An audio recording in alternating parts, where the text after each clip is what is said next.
ஏ விஜய் வீட்டை விட்டு வெளியே வா. ஏ விஜய் பணியூர் விட்டு வெளியே வா. என் வீடு எதுன்னு தெரியுமா? என் தாய் நாடான தமிழ்நாடு தான் என் வீடு. தமிழ்நாட்டோட முதல் படை வீரனா, தமிழ்நாட்டோட முதல் பாதுகாவலனா அவங்க கூடவே நிக்கணும்ன்றதுதான் என்னுடைய குறிக்கோள். இந்த விஜய் என்னங்க தப்பு பண்ணா? தன்னை நேசிச்ச தன்னுடைய மக்களுக்காக அரசியலுக்கு வந்தா அது ஒரு தப்பா? இந்த SOPs சொல்லுவாங்க, அதனுடைய ஃபுல் ஃபார்ம் வந்து ஸ்டாண்டர்ட் ஆபரேட்டிங் ப்ரொசீஜர். ஆனா எனக்கு மட்டும் அது ஸ்டாலின் சார் ஆபரேட்டிங் ப்ரொசீஜர். இது என்னங்க நியாயம்?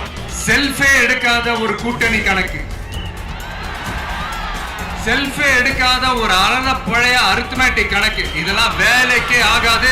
ஆணித்தரமா அடிச்சு சொல்றேன். சந்தோஷமா வாங்கிக்கங்க, எல்லாம் உங்க பணம் தான். வாங்கிக்கிட்டு அவங்க காதிலே விசில ஊதி அனுப்புங்க. எப்படி? இந்த மத்தவங்க மாதிரி இந்த வெறுப்பு அரசியல் பண்றதுக்காகலாம் நாம அரசியலுக்கு வரல. அதிகாரத்தை வச்சு மக்கள் பணத்தை கொள்ளையடிச்சதை தாண்டி வேற ஏதாவது கொம்பு முளைச்ச பெரிய அனுபவம் இவங்களுக்கு இருக்குதா? என்ன மாதிரி தனியா, என்ன மாதிரி சொந்தமா ஒரு கட்சி ஆரம்பிச்சு 1% அட்லீஸ்ட் 1% வாக்கு வாங்கி காட்டுற அந்த தில் இருக்குதா, திராணி இருக்குதா? நமக்கு அனுபவம் இல்லதான். கொள்ளை அடிக்கிறதுலாம் எங்களுக்கு அனுபவம் இல்லதான். அதெல்லாம் எங்களுக்கு சுட்டு போட்டாலும் வராது. இந்த கொள்கையை பேருக்கு மட்டும் வச்சுக்கிட்டு நேரடியா சரண்டர் ஆகிறது, மறைமுகமா சரண்டர் ஆகிறது, இந்த மாதிரி அனுபவம் நமக்கு இல்லதா. அதுவும் நமக்கு சுட்டு போட்டாலும் வராது. மக்களை நேசிக்கிற நல்ல குணம் இருந்தா போதும்யா, நல்ல சூப்பரான ஒரு நல்லாட்சி கொடுக்கலாம். அந்த மக்கள் விரோத ஆட்சியை அகற்றிட்டு அந்த இடத்தில் தமிழக வெற்றி கழகத்தை ஆட்சி பீடத்தில் அமைக்கணும் அப்படின்றதுதான் மக்களுடைய ஒரே கனவு.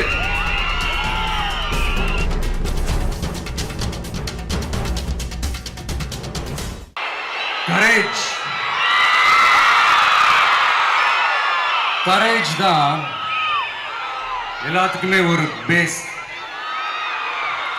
கரேஜ் தான் எல்லாத்துக்குமே ஒரு பவர். அப்படிப்பட்ட அந்த பவர் எதிலிருந்து ஆரம்பிக்கிறது தெரியுமா?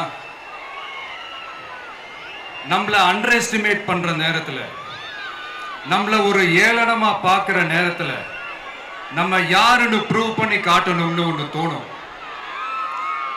நம்ம யாருன்னு காட்டணும்னு ஒரு உத்வேகம் ஒண்ணு வரும். அப்படி ப்ரூவ் பண்ற அந்த பாயிண்ட் எதுல இருந்து ஸ்டார்ட் ஆகுது தெரியுமா? எந்த விஷயத்துல நம்மள கிண்டலும் கேலியுமா பேசுறாங்களோ அதே விஷயத்தை வச்சு நம்ம அது ஒரு பாசிட்டிவா மாத்துறதுன்னு ஒண்ணு இருக்குல்ல, அதே விஷயத்தை வச்சு நம்ம அது ஒரு ஃபயரா மாத்துறதுன்னு ஒன்று இருக்குல்ல, அங்கிருந்து தான் அந்த பவரே ஸ்டார்ட் ஆகும். அப்படிப்பட்ட அந்த உண்மையான அந்த பவரை சொல்ற அந்த பாயிண்ட்ல இருந்து ஆரம்பிக்கலாமா? ஏ விஜய் வீட்டை விட்டு வெளியே வா. ஏ விஜய் பணியூர் விட்டு வெளியே வா அப்படின்னு சொல்றவங்களுக்கு என் வீடு எதுன்னு தெரியுமா? முதல்ல என் வீடு எங்க இருக்குனாவது தெரியுமா? என சீண்டி பார்க்கறதா நினைச்சு கிண்டலும் கேலியுமா பேசுறவங்களுக்கு நான் சொல்றேன், இந்த தமிழ்நாடு தமிழ்நாடுன்னு சொல்றாங்களே அது மத்தவங்களுக்கு வேணா ஸ்டேட்டா இருக்கலாம். ஆனா என்ன பொறுத்த வரைக்கும் என் தாய் நாடான தமிழ்நாடு தான் என் வீடு.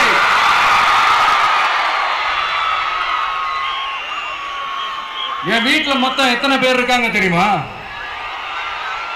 8 கோடி பேர் இருக்காங்க. ஒட்டுமொத்த தமிழ்நாட்டு மக்களும் என் வீட்டு மக்கள், என் குடும்பம், என் உறவு, என் சொந்தம். எனக்கு எல்லாமும் கொடுத்த இந்த 8 கோடி சொந்தங்களுக்கு இனிமே எல்லாமுமா கூட நிக்க போறது இந்த விஜய் மட்டும்தான். தமிழ்நாட்டோட முதல் படை வீரனா, தமிழ்நாட்டோட முதல் பாதுகாவலனா அவங்க கூடவே நிக்கணும்ன்றதுதான் என்னுடைய குறிக்கோள். இன்னைக்கு இந்த விஜய், உங்க விஜய் உங்ககிட்ட ஓட்டு கேட்டு மட்டுமே வரல, உங்ககிட்ட நீதி கேட்டும் வந்திருக்கிறேன். ஆக்சுவலா உங்களுக்காக நீதி கேட்கறதுக்காக தான் நான் அரசியலுக்கே வந்தேன். ஆனா இன்னைக்கு நான் உங்ககிட்ட நீதி கேட்கறதுக்காக வந்திருக்கிறேன். இந்த விஜய் என்னங்க தப்பு பண்ணா? தன்னை நேசிச்ச தன்னுடைய மக்களுக்காக அரசியலுக்கு வந்தா அது ஒரு தப்பா?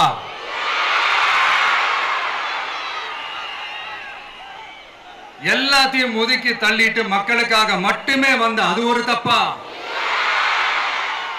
இந்த மத்த கட்சிகளுக்கெல்லாம் மாநாடு நடத்துறதுக்கோ பொதுக்கூட்டம் நடத்துறதுக்கோ இல்ல ஹால் ஃபங்க்ஷன்ஸ் நடத்துறதுக்கோ பர்மிஷன் கொடுப்பாங்க, இடம் கொடுப்பாங்க.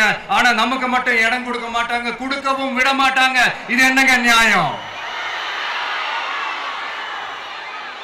நான் போய் மக்களை சந்திக்கிறதுக்கோ இல்ல மக்கள் வந்து என்ன சந்திக்கிறதுக்கோ ஒரு உரிய இடமோ இல்ல உரிய பாதுகாப்போ மத்த கட்சிகளுக்கு எல்லாம் கொடுப்பாங்க. ஆனா எனக்கு கொடுக்க மாட்டாங்க, கொடுக்கவும் விட மாட்டாங்க.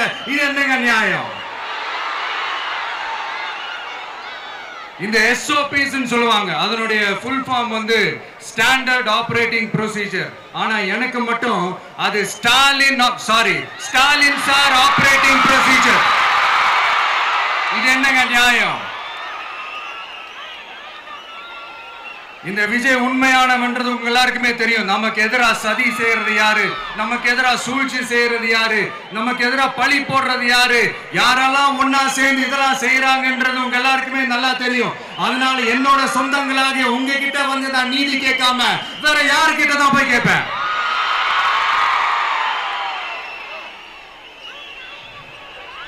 செல்ஃபே எடுக்காத ஒரு கூட்டணி கணக்கு, செல்ஃபே எடுக்காத ஒரு அறத பழைய அரித்மெட்டிக் கணக்கு, இதெல்லாம் வேலைக்கே ஆகாது. ஆணித்தரமா அடிச்சு சொல்றேன். அப்புறம் காசு கொடுத்து ஓட்டு வாங்கிடலாம்னு கனவு காண்றாங்கல்ல, அதுவும் இந்த விஜய் வந்ததுக்கு அப்புறம் நடக்கவே நடக்காது. வண்டி வண்டியா கொண்டாந்து குட்டுவாங்க. 1000, 2000, 3000, 4000, 5000 சாமி மேல சத்தியெல்லாம் வாங்குவாங்க. அப்படிதான் இத்தனை வருஷமா உங்களை ஏமாத்தி இருக்கிறாங்க. வாங்கிக்கங்க, சந்தோஷமா வாங்கிக்கங்க. எல்லாம் உங்க பணம் தான். வாங்கிக்கிட்டு அவங்க காதிலே விசில ஊதி அனுப்புங்க. எப்படி? அவங்க செவிலே விசில ஊதி அனுப்புங்க.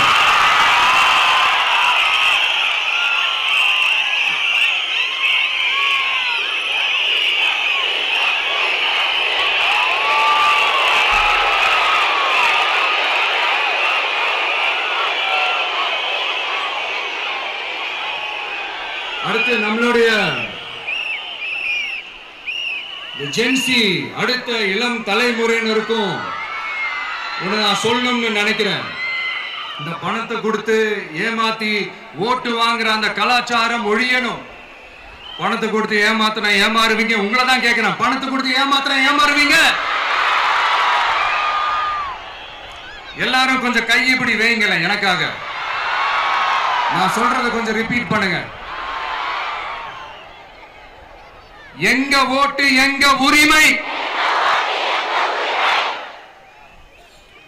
எங்களை யாரும் விலைக்கு வாங்க முடியாது. எங்கள் ஓட்டு விசில் சின்னத்துக்கு தான். வேற யாரையும் நம்பி ஏமாற மாட்டோம். தேங்க்யூ. கேட்டுச்சா சார்? இனிமே நீங்க கொள்ளையடிச்சு வச்சிருக்கிற பணம் எல்லாம் வேஸ்டா போகுது, குப்பையில தான் தூக்கி போடணும். உங்களுடைய இந்த ஊழல் ஆட்சியும் மக்கள் குப்பையில தான் தூக்கி போட போறாங்க. அடுத்து ஒவ்வொரு வீட்டில் இருக்கிற என்னுடைய குட்டி நண்பா நண்பீஸுக்கும் நான் சொல்லணும்னு நினைக்கிறேன். வீட்டில் டிவியில உட்கார்ந்து இந்த பிரச்சார மீட்டிங்லாம் பார்த்துட்டு இருப்பீங்க. உங்களையும் உங்களுடைய ஃபியூச்சரையும் மைண்ட்ல வச்சுக்கிட்டு தான் நாம அரசியலுக்கே வந்திருக்கிறோம். அதனால எனக்காக நீங்க ஒண்ணு செய்யணும். தொடர்ந்து செஞ்சுக்கிட்டு தான் இருக்கிறீங்க. நான் நிறைய கியூட்டான வீடியோஸ்லாம் நான் பார்க்கிறேன். லைக் உங்க அம்மா அப்பா கிட்ட மைக்க நீட்டி யாருக்கு ஓட்டு போடுவீங்கன்னு கேட்டா பின்னாடி இருந்த அந்த பையன் அம்மா விஜய்னு சொல்லுவான், அப்பா விஜய்னு சொல்லுப்பா அப்படின்னு நிறைய அந்த கியூட்டான வீடியோஸ்லாம் பார்க்கிறேன். அதை தொடர்ந்து தயவு செஞ்சு அதை தொடர்ந்து கண்டினியூ பண்ணுங்க. உங்க வீட்டில் இருக்கிற உங்களுடைய அப்பா அம்மா தாத்தா பாட்டி பெரியப்பா பெரியப்பா சித்தி சித்தப்பா அத்தை மாமா ஓட்டு போடுற வயசுல இருக்கிற அண்ணன் அக்கா எல்லாரையும் விசில் சின்னத்துக்கு ஓட்டு போட சொல்லுங்க. விசில் சின்னத்துக்கு ஓட்டு போட வைங்க.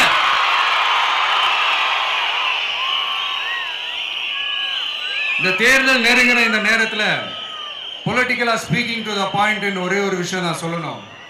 நாங்க அரசியலுக்கு வந்தது எந்த கட்சியும் ஒழிக்கிறதுக்கோ அழிக்கிறதுக்காகலாம் நாம் அரசியலுக்கு வரல. யார் மேலேயும் தனிப்பட்ட ஒரு வன்மமோ இல்ல தனிப்பட்ட கோபமோ அப்படிலாம் யார் மேலேயும் கிடையாது. இந்த மற்றவங்க மாதிரி இந்த வெறுப்பு அரசியல் பண்றதுக்காகலாம் நாம அரசியலுக்கு வரல. அரசியல் ரீதியா நம்மளுடைய எதிரிகள் யாருன்னு டிக்ளேர் பண்ணிட்டு தேர்தலில் நின்று ஜெயிச்சு மக்களுக்காக எங்களுடைய நன்றி கடனை செலுத்துறதுக்காக தான் நாம அரசியலுக்கே வந்திருக்கோம். Just want to make this clear. அவங்கள கேள்வி கேட்கறதுக்கு முன்னாடி அவங்களுடைய இயலாமையை மறைக்கிறதுக்காக இந்த ஏ டீம் பி டீம் இதெல்லாம் கூட சேர்த்துக்கிட்டு ஒரே விஷயத்த சொல்லி அழுவுறாங்கல்ல. என்னன்னு சொல்லி அழுவுறாங்க? அனுபவம் இல்லாதவங்களால எப்படி ஆட்சி அதிகாரத்தை செய்ய முடியும் அப்படின்னு ஒரே விஷயத்த சொல்லி அழுவுறாங்கல்ல. அந்த அழுகைக்கு நாம ஒரு பதிலடி கொடுக்கணும்ல.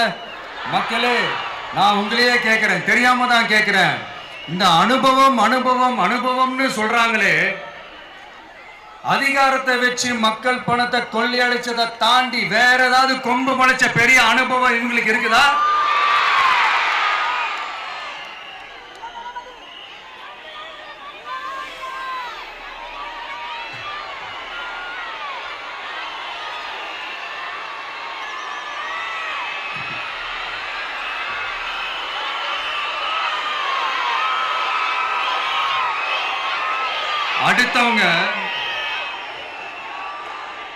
அடுத்தவங்க ஆரம்பிச்ச அரசியல் கட்சியில அடுத்தவங்களுடைய அட்ரஸ்ல அரசியல்வாதிகளா இருந்துட்டு இருக்கிற இவங்க எல்லாருக்கும் ஒரு சவால்.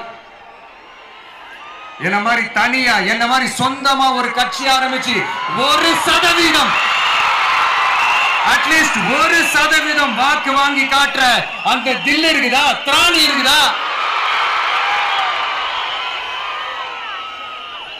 30 வருஷமா மக்கள் இயக்கமா இருந்து இன்னைக்கு மிகப்பெரிய ஒரு அரசியல் கட்சியா வளர்ந்து இந்த கூட்டணி கட்சிகள் மட்டுமே நம்பி இருக்கிற 75 வருஷ கட்சி 50 வருஷ கட்சின்னு இன்னைக்கு ஆட்சி அதிகாரத்தில் இருந்துட்டு இருக்கிற இவங்க எல்லாரையும் மீறி இன்னைக்கு களத்துல தனியா நின்னு இந்த 2 வருஷத்துல முதன்மை சக்தியா வளர்ந்து 30% தாண்டி இன்னைக்கு மக்கள் ஆதரவை பெற்றிருக்கிற நமக்கு அனுபவம் இல்லையா? உங்களுடைய அனுபவம் என்னன்னு சொல்லட்டுமா? கட்சி ஆரம்பிச்ச அண்ணாவை மறந்தது, கட்சி ஆரம்பிச்ச எம்ஜிஆர் அவர்களை மறந்தது, கட்சியை வளர்த்த ஜெயலலிதா மேடம் அவங்களை மறந்தது. இவங்க எல்லாரும் சொன்ன விஷயங்கள், பேசின விஷயங்கள், எதையெல்லாம் ஃபாலோ பண்ணணும்னு சொன்ன விஷயங்கள் எல்லாத்தையும் மறந்தது. இவங்களுக்கு நமக்கு அனுபவம் இல்லையா? நமக்கு அனுபவம் இல்லதான். கொள்ளை அடிக்கிறதுலாம் எங்களுக்கு அனுபவம் இல்லதான். அதெல்லாம் எங்களுக்கு சுட்டு போட்டாலும் வராது. இந்த கொள்கையை பேருக்கு மட்டும் வச்சுக்கிட்டு நேரடியா சரண்டர் ஆகிறது, மறைமுகமா சரண்டர் ஆகிறது, இந்த மாதிரி அனுபவம் நமக்கு இல்லதான். அதுவும் நமக்கு சுட்டு போட்டாலும் வராது. மக்களை நேசிக்கிற நல்ல குணம் இருந்தா போதும்யா. நல்ல சூப்பரான ஒரு நல்லாட்சி கொடுக்கலாம். நல்லாட்சி கொடுக்கிறதுக்கு மெத்த படிச்ச மேதாவிகளா இருக்கணும்லாம் ஒன்னும் அவசியம் இல்ல. காமராஜர் அவர்கள் மாதிரியோ எம்ஜிஆர் அவர்கள் மாதிரியோ மக்கள் சக்தியின் துணையால, மக்கள் மேல அக்கறையா இருக்கக்கூடிய நல்ல அதிகாரிகளின் துணையால சூப்பரான ஒரு நல்லாட்சி என்னால கொடுக்க முடியும், செஞ்சு காட்டுறேன்.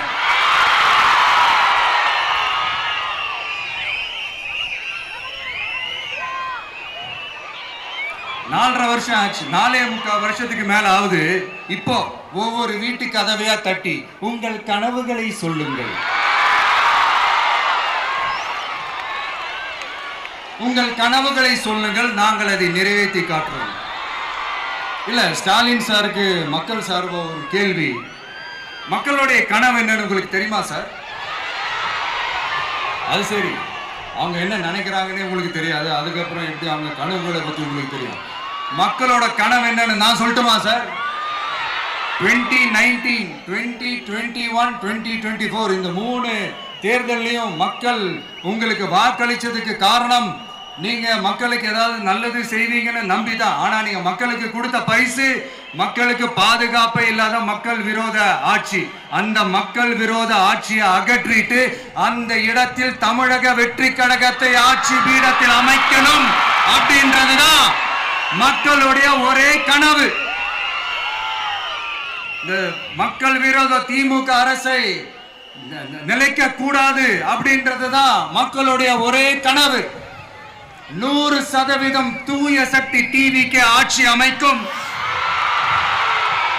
அதுல உங்களுடைய கனவுகள், உங்களுடைய ட்ரீம்ஸ் எல்லாமே ஃபுல்ஃபில் ஆகும், நிஜமாகும்.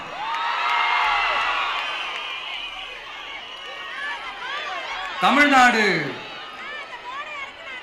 எப்பவுமே டெல்லிக்கு அவுட் ஆஃப் கண்ட்ரோல் அப்படின்ட்டு ஸ்டாலின் சார் அடிக்கடி சொல்லுவாங்க.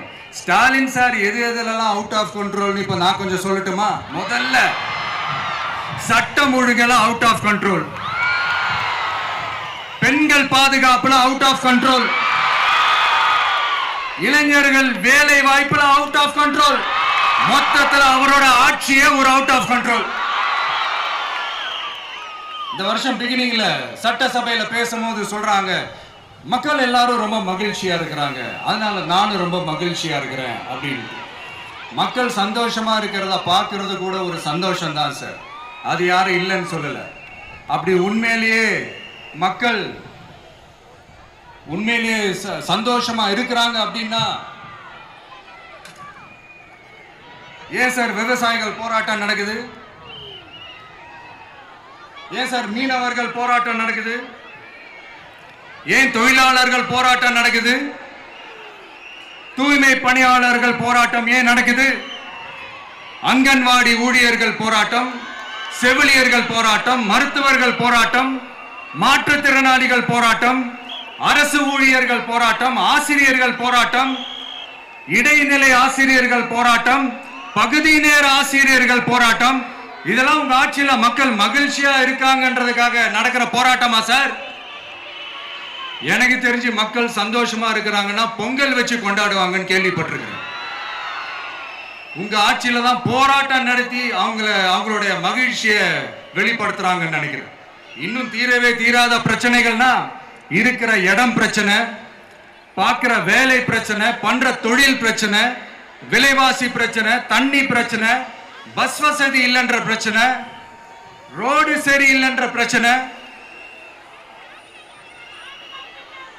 ஆஸ்பத்திரி சரியா இல்லைன்ற பிரச்சனை. இப்படி எல்லாம் ஒரு அடிப்படை விஷயங்களே பிரச்சனையா இருந்தா அப்போ ஆளுங்கட்சின்னு ஒண்ணு எதுக்குதான் இருக்கிறாங்க அப்படின்னு தானே மனசுல தோணும் மக்களுக்கு.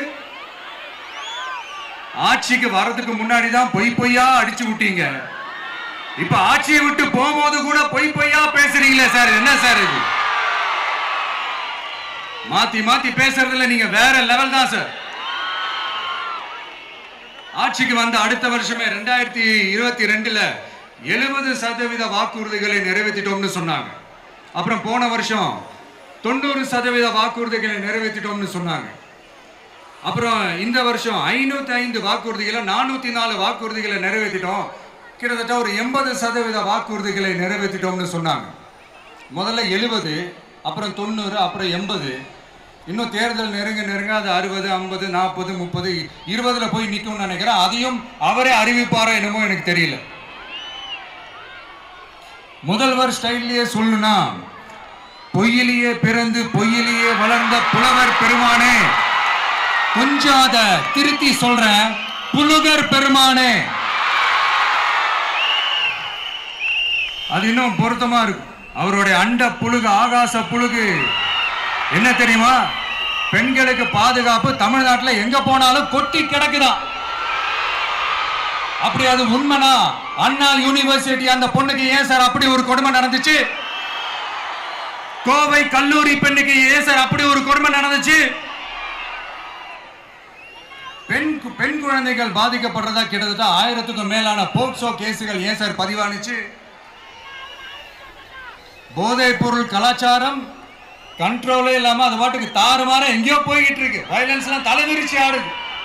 அதுக்கு ஒரு ரீசெண்ட் எக்ஸாம்பிள் அந்த ரயில்வே ஸ்டேஷன்ல அந்த சிறுவர்கள் எல்லாரும் சேர்ந்து செஞ்ச அந்த சம்பவம். சட்டம் ஒழுங்கு சரியா இருந்தா ஏன் சார் இப்படி எல்லாம் நடக்குது? சட்டம் ஒழுங்கு சரியா இருக்கணும்னா முதல்ல தமிழ்நாட்டுக்கு ஒரு டிஜிபி வேணும் சார். எங்க சார் போனார் அவரு? எங்க அவரு? சும்மா இந்த ஆக்டிங் ஆபீசரை வச்சுக்கிட்டு அரசாங்கத்தை நடத்துனீங்கன்னா இப்படிதான் சட்டம் ஒழுங்கு சந்தி சிரிக்கும். முதல்ல தமிழ்நாட்டுக்கு ஒரு டிஜிபியை போடுங்க சார். அதுக்கப்புறமாச்சும் சட்டம் ஒழுங்கு சரியாகுதான்னு பார்ப்போம். சரிப்பா, கேள்வியா கேட்கறியே, நீ வந்தா என்ன செய்வ அதானே கேட்கறீங்க. கரெக்ட், கேட்கணும். மக்களோட அடிப்படை தேவைகளை தீர்க்கிறது தான் நம்மளுடைய ஃபர்ஸ்ட் வேலையே. அதை தீர்க்கிறதுக்கான அந்த தேடி போறது, அதோட சொல்யூஷனை தேடி போறது தான் நம்மளுடைய ஃபர்ஸ்ட் அஜெண்டாவே. கொஞ்சம் வெயிட் பண்ணுங்க, தேர்தல் அறிக்கை ரெடி ஆயிட்டு இருக்கு. தெளிவான ஒரு தேர்தல் அறிக்கையாவது வரும். என்ன நம்புற உங்களை நான் டிசப்பாயிண்ட் பண்ணவே மாட்டேன்.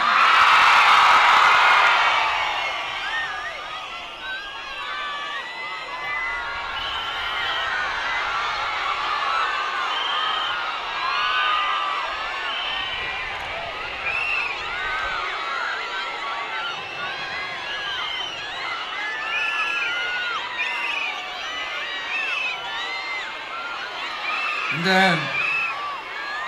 சும்மா ஆட்சிக்கு வரணும்ன்றதுக்காக இந்த நடைமுறைக்கு சாத்தியமே இல்லாத இந்த மாதிரி விஷயங்கள் எல்லாம் வாக்குறுதிகளை நான் என்னைக்குமே கொடுக்கவே மாட்டேன்.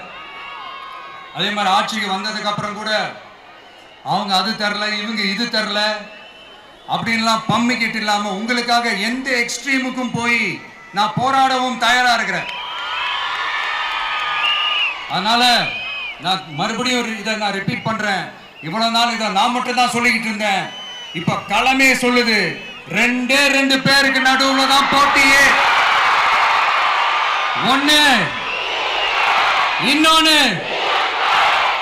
ஒன்னு தூய சக்தி டிவிக்கு, இன்னொன்னு தீய சக்தி டிஎம்கே.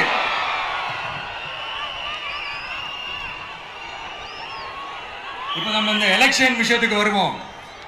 விஜய் என்னப்பா இவரை மட்டும் தான் எதிர்க்கிறாரு, இவங்களை எதிர்க்க மாட்டேன்றாரு, அவங்கள பத்தி எதுவுமே சொல்ல மாட்டேங்கிறாரு. இல்ல நான் கேட்கிறேன், இது யாருக்கான election?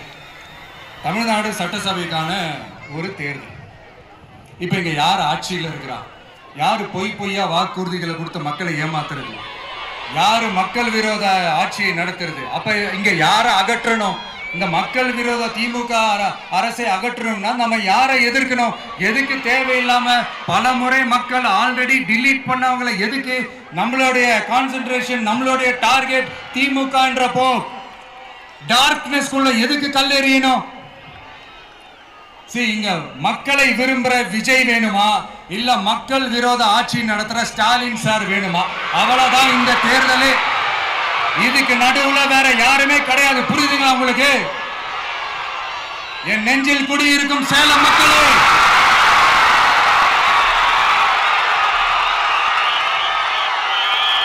One last simple question. Vijay நம்புறீங்களா, ஸ்டாலின் சார நம்புறீங்களா? அவ்வளவுதான், முடிஞ்சு போச்சு. கதம். போர் முழக்கம் உங்களை ஒரு நிமிஷம் கூட தூங்க விடாது. இந்த போன லாஸ்ட் வீக் இந்த டிஎன்பிஎஸ்சி இந்த எக்ஸாம்ஸ், இந்த குரூப் 2 எக்ஸாம்ஸ் அதை அனௌன்ஸ் பண்ணிட்டு உடனே அதை கேன்சல் பண்ணிட்டாங்க. இது உலகத்துக்கு எல்லாருக்கும் தெரியும். கேன்சல் பண்ணிட்டு ரொம்ப சிம்பிளா டெக்னாலஜி இதோ சம் ஃபால்ட், டெக்னிக்கல் ஃபால்ட் அப்படின்னு சொல்லி அதை கடந்து போயிட்டாங்க. இத்தனை வருஷமா ராத்திரி பகலமா கஷ்டப்பட்டு படிச்சு எப்படியாவது நமக்கு அந்த வேலை கிடைக்காதான்னு அந்த எக்ஸாம்ஸை ஃபேஸ் பண்ண வந்த நம்மளுடைய தம்பி தங்கைகள் எவ்வளவு ஒரு மன உளைச்சலுக்கு ஆளாயிருப்பாங்க. அதை யாராவது யோசிச்சு பார்த்தீங்களா? ஒரு எக்ஸாம்ஸை ஒழுங்கா நடத்த தெரியல, இதுல உலக நாடுகளோட போட்டி போடுறாங்களாம். நம்மளுடைய தம்பி தங்கைகள் நம்ம அம்மா அப்பா கிட்ட சொல்லுங்க, யாரும் தைரியம், எல்லாரும் தைரியமா இருங்க. வரப்போறது உங்க ஆட்சி, நம்ம ஆட்சி.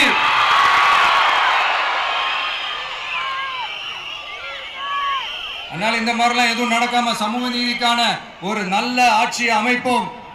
இளைஞர்களின் வேலை வாய்ப்புகளை மனசுல வச்சுக்கிட்டு டிரான்ஸ்பரண்டா அதுக்கான ஒரு தீர்வை காணுவோம்.